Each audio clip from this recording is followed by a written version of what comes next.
In Parashvokonasana, what many people do is they turn the foot outwards like this, and then because they think, and I've seen many people teach this in various methods, where they say, we're going to do a triangle position, and people come against the wall like this, and people teach sometimes, when you're doing a triangle, I want you to imagine that you're leaning against the wall and your whole back has to be flat against the wall. Who's heard something like that? It's still being said, right? That is impossible. You can't do it. But if someone tries to do it, in other words, there's my triangle position. The more I try and lift this up, then what's going to happen is, look at the front.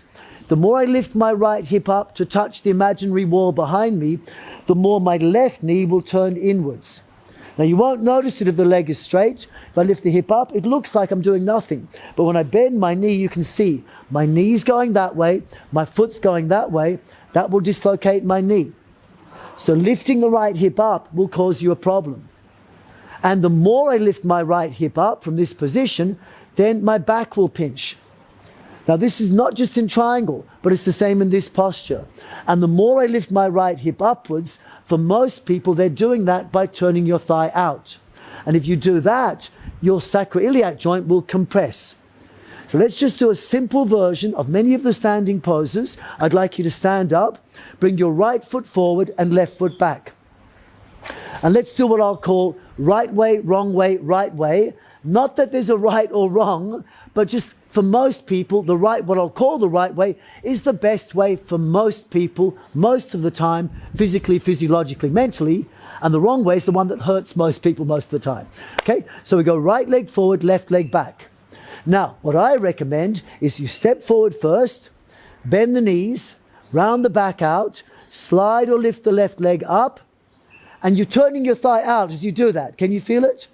Now put the foot on the floor and bend your knees. Let's do it with knees bent first. Now in that position, I'm going to ask you to bring your left hand toward the front.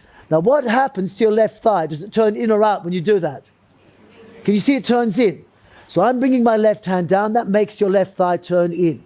Now I'm going to hold the right ankle with my right hand, and I'm going to lift my left arm straight up. As the arm goes up, can you feel the belly button comes up a little bit as well? Okay? Now by doing that way, what I've done is I've caused my thigh to turn in and my belly to turn out without using words. That's how I taught you yesterday. But if you do this, if you stand up and I say step the left leg back and then turn from this position and go down on the right leg, now imagine you have to lift the left hip higher up. Turn your chest up. And what you're going to start from, the more you lift your left hip, and you bend the knees a bit, the more you'll feel your right knee goes to the left. The more you lift your left hip, the more the back arches and squashes. Can you feel that? So now bend the knees a little bit. Let your left hip drop down enough that your lower back rounds out. Then from there, with your left thigh, although the foot's turned out, try and rotate your thigh toward the front of the mat, but now turn your belly button toward the ceiling. And as you do that, if you feel your left buttocks will be soft, your left hamstring and inner thigh should be firm. Then that relieves the sacroiliac joint. Okay? Now come back up and change sides. I did briefly right way, right way, but I'll do it again on the left side. And if you just step into the position like this, if someone is teaching, so left leg forward, right leg back, sometimes you're taught like this, arms out wide, and then just bring your left arm down, okay? If you do it that way, try it that way, you've landed in a pose by basically just collapsing into the pose. Now we've got to fix up the mess. So stay there. To fix up the mess, I'm going to tell you, round out your lower back. Bring the right hip slightly closer to the floor so you can turn your left thigh more out. Now, from that position, keep the right hip where it is so your back is lengthened. Now try and turn the belly button and the chest and the head and the hand up to the ceiling. But now, with your right hip not lifted, try and turn your right thigh inwards. And feel with your right hand the inner right thigh. When you turn the right, when the foot stays where it is, but you try and turn the right thigh inwards by squeezing the big toe toward the front of the mat, the heel toward the back of the mat. You should feel with your right hand that the inner thigh is firm. Now check the back thigh should be firm, and check the buttocks should be soft. Your back should be lengthened, and you're doing a twist. The twist means your legs are going to the left and your pubic bone goes to the left. Your belly button and arms and head go to the right. Now bend the knee, come back up. Make sense? Okay, that is a way of me using instructions to tell you what to do. But if you give that to most people, it's only Layla who will understand and she'll like it. But she's a doctor. She's very smart. And you like head trips like I like head trips. But for most people, it's like, what do you mean turn the foot out and try and turn it in? It's going to be confusing. So what many people think is they're trying to do what it looks like they're trying to do. So for many people, this happens. So put left leg forward, right leg back. And what's happened is you've stood by turning the right foot out. Do that. Now people are telling you you're supposed to lean against the wall. So lean against an imaginary wall behind you. Now look towards your left side so you can see me. Keep the right hip up. Now the more you lift your right hip up, can you feel that turns the right thigh out? Now feel your buttocks maybe a bit hard. Okay? Now take your left hand, bring it out in front, and pull in your tummy and lift up the chest. That's already compressed your lower back. Now reach out the left side, and that's going to lengthen the left side and shorten the right side. Put the left hand down and then look up.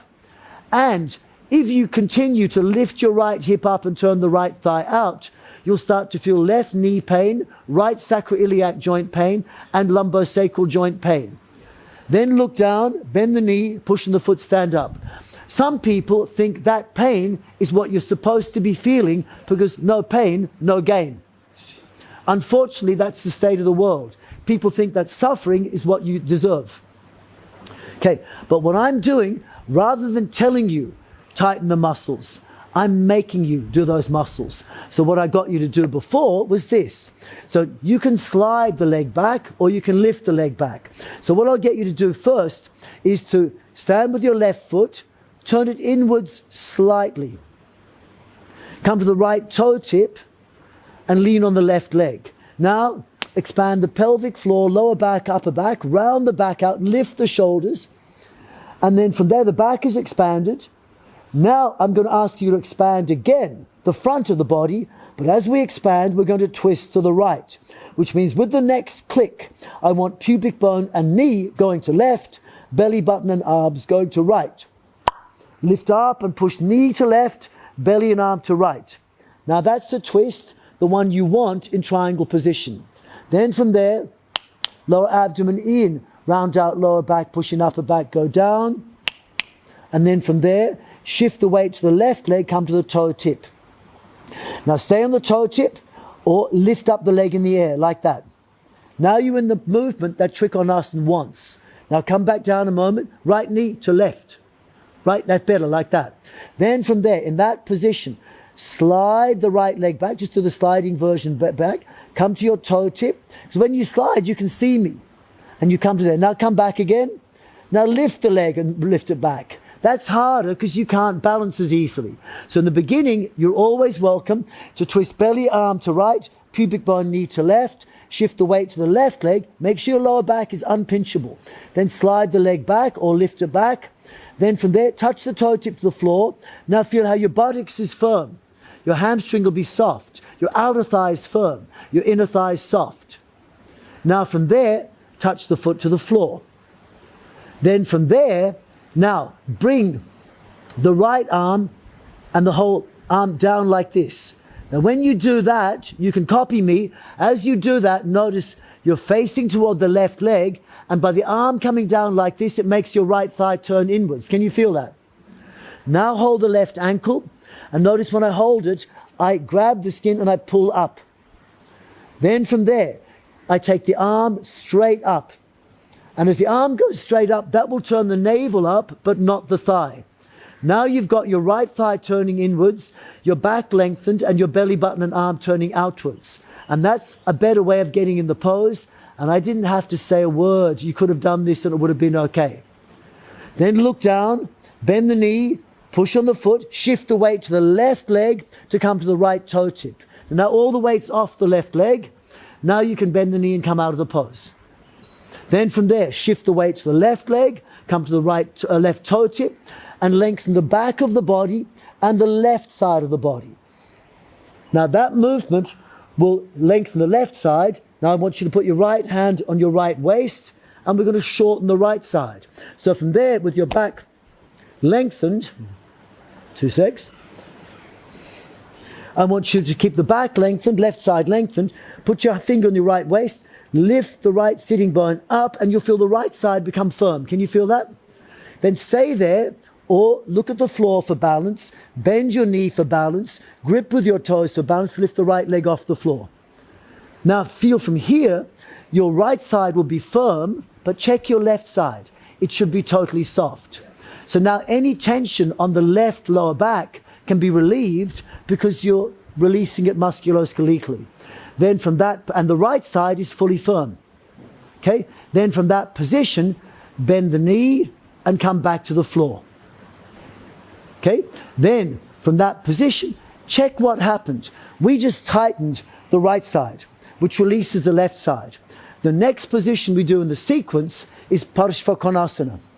So if you do Parshvakonasana now, the left side has been relieved because we tighten the opposite side. So see what it feels like to bring right leg forward, left leg back, bend the right knee. The same principles apply. Back must be lengthened, left foot's turned out, but you're trying to turn the thigh in, belly button turns up. Now bring the left arm toward the floor and over the head, and there's Parshvakonasana. And notice, you can have elbow and knee if you want. Notice the left side feels not stretchy, but fairly released. Now stand up and do the opposite side. Bring left leg forward, right leg back. Bend the left knee, have the right leg straight, turn the right thigh toward the floor, lengthen your back, turn the belly toward the ceiling. This is left leg forward by now, if possible. And then from there, again come on this side. This side will feel, compared to the other side, relatively stiff. Now look down, pushing the foot, come back up. Who can feel that side feels stiffer? Put your hand up. So it feels stiffer because the pose we did a minute ago released your body. So this position here tightens the, we did it on this side. This position here tightened the right side, which sends signals of reciprocal relaxation to the left side. So this pose is a really good pose to do before the side bend, because this one is tight, that one releases, even though it's not stretching. So when I come back to this position then, that muscle is released.